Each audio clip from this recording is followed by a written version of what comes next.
Hello everyone, hope you all are fine. Now welcome to in our next class. So today our topic is influence of heredity and environment on development कि किसी भी बच्चे पे उसकी जो heredity है, मतलब उसके जो पेरेंट्स से, उसके जो अपने माँ बाप से उसमें जो भी करैक्टरिस्टिक्स जो है वो ट्रांसफ़र हुई हैं उसका, और उसके माहौल का, इन्वायरमेंट का उस बच्चे पे क्या इफ़ेक्ट होगा, ठीक है, उसकी डेवलपमेंट पे क्या इफ़ेक्ट होगा। ओके, सबसे पहले हम देखते हैं हेरिडिटी क्या है। Heredity can be defined as the transmission of genetic traits from parents to their children, कि जो भी जेनेटिक ट्रेट्स होगी, मतलब जितनी भी क्वालिटीज़ एक बच्चे में उसके पेरेंट्स से ट्रांसफ़र होती हैं, उसको हम बोलते हैं ये क्या है, ये हेरिडिटी है, ठीक है। और पीटरसन एक साइकोलॉजिस्ट हैं, वो क्या कहते हैं, पीटरसन ये कहते हैं कि heredity as what one gets from his ancestral stock through his parents like nature, character, looks and intelligence, कि जो भी पेरेंट्स से बच्चों में ट्रांसफ़र होता है, जैसे कि बच्चों का पेरेंट्स का जैसे नेचर है होता है, बच्चों का भी नेचर वैसा ही होता है। उसके बाद जितनी भी करैक्टरिस्टिक्स हैं, उसके बाद जितनी पेरेंट्स की करैक्टरिस्टिक्स हैं वो भी बच्चे में ट्रांसफ़र होती है, और बच्चे की जो लुक है, वो उसकी दिखावट है, वो दिखता कैसा है, वो मोर और लेस अपने पेरेंट्स दोनों में से किसी एक पे होता है। एंड इंटेलिजेंस, और उसकी जो इंटेलिजेंस है वो भी कहीं ना कहीं अपने पेरेंट्स से मिलती जुलती है। तो इसका मतलब जो भी जेनेटिक ट्रेट्स एक माँ बाप से या पेरेंट्स से बच्चे में ट्रांसफ़र होते हैं उसको हम हेरिडिटी बोलते हैं, ठीक है। अब हम देखते हैं कि इफ़ेक्ट्स ऑफ हेरिडिटी, कि हेरिडिटी पे क्या क्या इफ़ेक्ट होते हैं, कौन कौन से इफ़ेक्ट होते हैं बच्चों पे, उसको हमने देखना है डिटेल में, ठीक है। हेरिडिटी क्या चीज़ होती है। अब देखो, सबसे पहले effects of heredity on physical character. Physical character पे जो चाइल्ड है उसके जो फिज़िकल कैरेक्टर्स हैं उस पर ये जो है क्या इफ़ेक्ट होता है हेरिडिटी का। Parents with a good height and healthy physics generally have tall and strong children, कि जो पेरेंट्स फिज़िकली स्ट्रॉन्ग होते हैं, अच्छे होते हैं, मजबूत होते हैं, और उनके बच्चे भी वैसे होते हैं। दस offspring will resemble there parent, ऐसे ही जो उनके ऑफस्प्रिंग से बच्चे होंगे उन ऐसे पेरेंट्स के, वो भी बच्चों से मिलते जुलते हैं। Therefore child development is largely affected by heredity factor, कि मतलब ऐसे ही बच्चों की जो डेवलपमेंट है वो कहीं न कहीं किसी हद तक उस हेरिडिटी फैक्टर पे डिपेंड होती है। मीन्स ये कि जैसे पेरेंट्स अगर हेल्दी हैं physically, morally, mentally, spiritually, economically, और कोग्निटिव डेवलपमेंट जैसी होगी, मतलब जो माँ बाप जहनी तौर पे या जिस्मानी तौर पे मजबूत हैं उनके बच्चे भी वैसे होते हैं, ठीक है। अब यहाँ पे देर आर 46 क्रोमोसोम्स, अब 23 पेयर हैं क्रोमोसोम्स के जो ट्रांसफ़र होते हैं बच्चों में, जिसमें से 22 है ऑटोसोम्स और 1 जो है वो सेक्स क्रोमोसोम है, ठीक है। अब हमारा नेक्स्ट है इस पे कि डेवलपमेंट पे जो हेरिडिटी फैक्टर है उसमें से एक इंटेलिजेंस पे फैक्टर क्या है वो देखना हमने। एक हमारे साइकोलॉजिस्ट हैं H.H. गोडार्ड, वो कहते हैं कि intelligent parents will have intelligent children, कि जो जहनी और जहानीत वाले माँ बाप होते हैं उनके बच्चे भी वैसे होते हैं। While dull have dull children, लेकिन जो कुंद जहन के माँ बाप होते हैं उनके बच्चे भी ऑलमोस्ट वैसे ही होते हैं। Intelligence of a child associated with IQ level of parents, अब बच्चों की जो जहानियत है वो कहीं ना कहीं पेरेंट्स के IQ पे भी डिपेंड होती है, मतलब जितने लेवल के, जिस लेवल के पेरेंट्स होंगे, इंटेलिजेंट होंगे, वैसे ही उनके बच्चे होंगे। जैसे मोस्टली आपने देखा कि आजकल ना जो अच्छे गवर्नमेंट स्कूल्स या प्राइवेट स्कूल्स हैं उनमें वो क्या करते हैं कि पेरेंट्स की क्वालिफ़िकेशन भी मांगते हैं कि पेरेंट्स कितने पढ़े लिखे, उसे वो ऐसा जज कर लेते हैं कि बच्चे कितने पढ़े लिखे हैं, सॉरी कि बच्चों का लेवल, कॉग्निटिव लेवल या इनकी जो इंटेलिजेंस लेवल क्या है, वो पेरेंट्स की एजुकेशन क्वालिफ़िकेशन को देख के उनको किसी न किसी हद तक ये अंदाज़ा लगा सकते हैं, ठीक है। अब हम नेक्स्ट देखेंगे, हमारा नेक्स्ट टॉपिक है अब हमारा effects of heredity on character.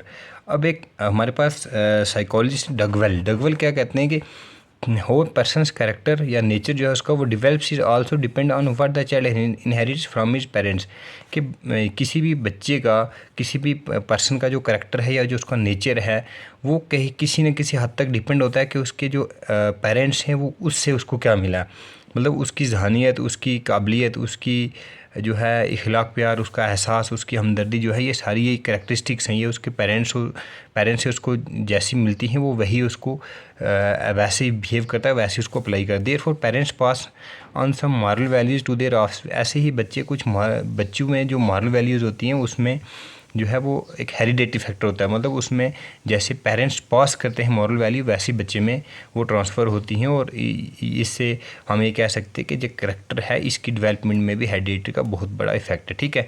अब हमारा नेक्स्ट चैप्टर है इन्वायरमेंट। इन्वायरमेंट किसको बोलते हैं और इन्वायरमेंट का जो है वो बच्चों की डेवलपमेंट पे, एक चाइल्ड की डेवलपमेंट पे क्या फ़र्क पड़ता है, क्या असर होता है उसको हम देखते हैं, ठीक है। अब देखो इन्वायरमेंट किसको बोलते हैं कि it refers to those which surrounds the living beings from all sides and affect their life in total. कि किसी भी चाइल्ड की, किसी भी बच्चे की या किसी भी इंडिविजुअल की जो उसका जो माहौल है, जो उसकी सराउंडिंग, जो उसके इर्द गिर्द जो भी हो रहा है उससे उसको क्या इफेक्ट होता है, उस चीज़ को क्या बोलते हैं, उसको इन्वायरमेंट बोलते हैं, इर्द गिर्द के सराउंडिंग को। और उसके कुछ इफेक्ट्स हैं। अब हम देखते हैं effects of environment on development, कि माहौल का, उसकी सराउंडिंग्स का, उसके इर्द गिर्द का बच्चों की डेवलपमेंट पे क्या इफेक्ट होता है। अब इसका फर्स्ट हमारे पास है फिज़िकल इफेक्ट। फिज़िकल इफेक्ट हम देखते हैं कि क्या है। फिजिकल इफेक्ट में people living in mountainous areas are short structured while in plains area generally strong and tall. अब जो लोग पहाड़ों में रहते हैं वो क्या होता है कि शॉर्ट स्ट्रक्चर्ड होते हैं, मतलब कद के छोटे होते हैं और उनमें वो इतने फिजिकली उतने स्ट्रांग नहीं होते, क्योंकि उनमें न्यूट्रिशन लेवल लो रहता है और उनकी जो प्रॉपर कार्बोहाइड्रेट्स प्रोटीन्स उनको नहीं मिल पाती, उनकी फिज़िक उतनी अच्छी स्ट्रांग नहीं हो पाती। तो ये एक फैक्टर भी है। और जो प्लेन एरिया में जो लोग हैं उस पर बहुत इफेक्ट होता है कि वो स्ट्रांग, मजबूत होते हैं और लंबे होते हैं, टाल होते हैं। So change in location affects person physical character. ऐसे ही जब लोकेशन किसी बंदे की चेंज होगी तो उस पर, उस जिस जगह में वो जाएगा लोकेशन चेंज करके, उस जगह का इन्वायरमेंट उसको डेफिनेटली इफेक्ट करेगा। तो ये भी एक फैक्टर है इन्वायरमेंट फैक्टर डेवलपमेंट का। नेक्स्ट है हमारा पर्सनैलिटी क्या, इसको ध्यान से देखते हैं। पीपल हु बार्न इन लो इनकम और poor families have been able to rise due to better environment. अब कई लोग जो होते हैं वो पोर इन्वायरमेंट में, पोर इनकम में, पोर फैमिलीज में या लो इनकम में पैदा होते हैं, मतलब गरीब होते हैं बेसिकली, लेकिन वो इस काबिल होते हैं वो अपने आप को ऊपर उठा सके, वो काबिल इंसान बन सकें। People who work brought up in rural background was found to be discourteous, full of anxiety and less intelligent as compared to urban people। अब देखो पर्सनैलिटी पे कैसे इफ़ेक्ट होता है इन्वायरमेंट का, कि जो लोग रूरल एरियाज़ या गांव में या जो है पिछड़े इलाकों में रहते हैं वहाँ पे उनको फैसिलिटीज़ नहीं अवेलेबल होती, तो वो इतने होशियार, इतने तेज़ ज़हनी तौर पे भी उतने जो है होशियार, तेज़ और इतने एडजस्टेबल नहीं होते एज़ कम्पेयर टू सिटी के या प्लेन एरियाज़ के लोग, क्योंकि उनको हर फैसिलिटीज़ मिलती हैं। और प्लेन एरियाज़ में जो है हेल्थ फैसिलिटी होगी, एजुकेशन फैसिलिटीज़ होगी और फैक्ट्रीज़ होती है, इंडस्ट्रीज़ होती है, उससे लोगों का, उससे बच्चों का एक moral, intellectual development, moral development होती है। और वो लोग जो है रूरल एरिया के कंपैरेटिवली अर्बन एरिया के लोग पर्सनैलिटी में ज़्यादा डेवलप होते हैं। तो ऐसे जो पर्सनैलिटी पे भी इफेक्ट होता है इन्वायरमेंट का, okay. And last but not least is the mental growth. अब मेंटल ग्रोथ हो गया, ज़हनी तौर पे जो ग्रोथ है उसका इन्वायरमेंट पे क्या, इन्वायरमेंट उसको कैसे इफ़ेक्ट करता है, कैसे मुतासर करता है।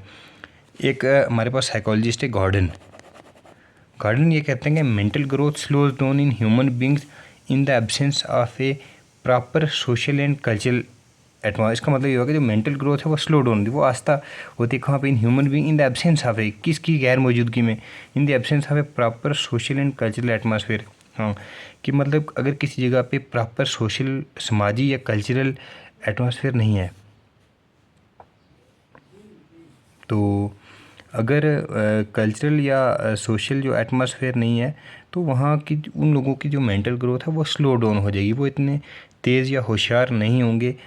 इसलिए किसी भी जगह की जो लोकेशन है वो बहुत मैटर करती है। और मेंटल ग्रोथ जो है ये भी इन्वायरमेंट पे डायरेक्टली या इनडायरेक्टली जो है डिपेंडेंट है, क्योंकि वही ह्यूमन बींग्स जिनको प्रॉपर एक इन्वायरमेंट मिलता है, प्रॉपर सोशलिटी है, या जिनको एक अच्छे कल्चर को अडॉप्ट करते हैं, वो लोग मेंटली तौर पे ज़्यादा जो है तेज़ होते हैं और उनकी ग्रोथ जो है वो ज़्यादा होती है, ठीक है। एंड नाउ आज हमारा ये वाला जो टॉपिक है इसको हम इतना ही रखेंगे और ये इसको आप लोग ध्यान से समझ लें, और अगर किसी को कुछ दिक्कत या डाउट है तो आप लोग कमेंट्स में पूछ सकते हैं। और आप लोग चैनल को लाइक, शेयर और सब्सक्राइब करें, और सब्सक्रिप्शन से आप जो है इसकी बेल नोटिफिकेशन ऑन कर दें, ताकि जितने भी लेटेस्ट लेक्चर्स या वीडियोज़ है वो आप तक पहुँच सकें।